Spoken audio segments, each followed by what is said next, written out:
Welcome back to Diet.com video. I'm Steve Cabral and I'm here today with Bailey. Bailey is going to demonstrate a new ab and lower back superset. So this superset is very specific. We want to strengthen the abs, not just do a lot of crunches like you see a lot of times in workout videos as you're doing 50 or 100 crunches.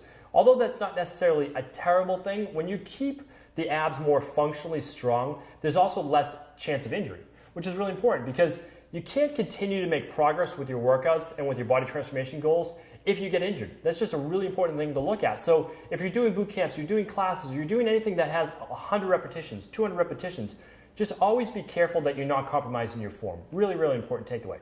So we're going to start today. It looks like a half get-up. Basically, we're doing a full sit-up, but we're doing them with very light weights. Now, if you haven't done this exercise before, make sure you always try body weight first, and then you can move on to the dumbbells. All right, so we're going to have you stretch out your legs, Bailey. Head's going to be at the top of the mat. And really, what I'm looking for are just for the legs to be maybe a foot apart. That's it at the bottom. And the arms are going to be in a chest press position. So the dumbbells aren't touching, they're just up the whole time. Really important that when you do this exercise, you want to pretend that each one is like a bucket of water. You don't want to pour it out forward as you're coming up or let it come backwards. It always points to the ceiling. So those knuckles point up the whole time. And the eyes look at the dumbbells until the very top. It's going to make a lot more sense once we get into the workout. So let's start by you flexing your abs and now lift to the top. All right? Way up. Good. Excellent. And look straight ahead. Perfect. And then back down slow. So you don't want to just let your body flop to the floor. Just right back up nice and strong and then back down slow. So if you do this, there's no chance really of injury because what you're doing is you're simply sitting up and then you're letting your body stay strong as you allow yourself to come back down. There's no aggressive rounding of the spine. It's a normal human movement. When you are lying down in bed and you want to get up, you should be able to do it without hands. I mean, you don't have to put your hands on the bed to get yourself back up. And if you can do that without using your hands, think about how strong those ab muscles are. Good. Breathe it in on the way down, keeping everything really tight. And then tighten, exhale on the way up. Now, the other great thing is that you are working your hip flexors, which isn't necessarily a bad thing to work. This is a very functional part of your core. Your psoas muscles are part of your core. They attach all the way up into the spine and the back, and you're using them as well as your abs, upper, middle, and lower abs to allow yourself to come up and down slowly. You're also using your lower back muscles to decelerate on the way down, and your oblique muscles on the side, so where the love handles basically come up, you're using those because you're not allowing your body to rotate. Let's do one more rep. Up, breathe out, good, right to the top, and then down slow. So one suggestion is you can go up a little faster, but always down nice and slow. That was excellent. Take these same dumbbells and let's flip over now for the lower back. So we just did a lot of ab work, right? Well, we need to balance that out. Sometimes we do 2, 3 ab exercises, but we never do any lower back. And that can actually lead to being hunched over more or your stomach actually sticking out more. So let's make sure that we don't get the sticking out protruding stomach and that we're now stretching the stomach and working the back. All right, so Bailey's going to look down towards the mat. She's holding on the dumbbells. And again, if you haven't done this without dumbbells or body weight to start with body weight. Let's lift the arms and legs at the same time. Good, squeeze the glutes, squeeze the lower back, squeeze the upper back. Come down slowly, and then right back up. So this is obviously, this is called a Superman.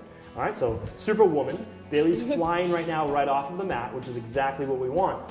And you can touch down, and then you come right back up. Squeeze the glutes first. Hardest muscle to start to activate, but also the largest muscle in the base of the posterior chain, or especially the legs. So we want to make sure those muscles stay active. It's going to get your metabolism boosted, plus it's going to help tone your glutes. And then you're going to squeeze your lower back and upper back. Everything lifts at the same exact time. Let's keep going, a couple more. Now try not to touch on the way down. This is the next level up and right back up. So if you do this, it makes it exponentially harder, literally like 3, 4 times harder because you never get to rest those muscles. Let's just try 2 more. Way up, but of course, always start with touching first, coming down slowly. Great job. So when you're doing the first ab exercise where I had you with the 2 dumbbells above the chest and you were sitting all the way up, what was the hardest part? What did you feel the most? As the reps get on, I'm realizing it's like harder to really use your abs instead of any of your back muscles or anything, or your neck muscles even to lift yourself up. You know, you have to really think about engaging your abs and using them even when you're like they're starting to, you know, tremble a little bit. Yeah.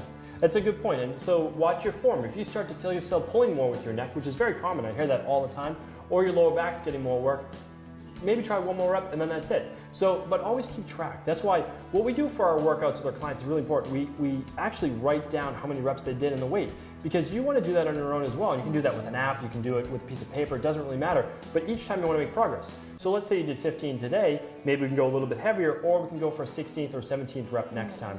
And so that's why it's okay to stop it wherever you're at in terms of form-wise. And then if you're keeping track and you're doing this workout for 4 weeks, which is what I recommend, you can keep making progress. So really good. What about the lower back? What was the hardest part of that? Yeah, that's actually it was the shoulders that was kind of, obviously being fatigued from the shoulders there, but the idea of like crunching before I lift my legs up, that was something I had to keep in mind to make sure I'm engaging the glutes and everything before I lift. Good. I also really like doing a lower back exercise in a core workout because I feel like I'm building a corset around myself, you know, like all the way around.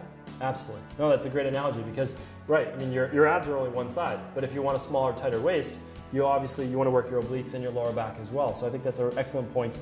And the tip about the glutes is really important. It's the hardest muscle to basically activate and squeeze. They're just shut off for most of the day when we're sitting down. So just even, let's say you couldn't lift the upper body and you would just to lift the legs off the ground, you would still get a great workout really out of that. And you'd be working your lower back as well as your glutes as well. So great job today. Hope you enjoyed the video. We'll be back real soon with more videos from DietHealth.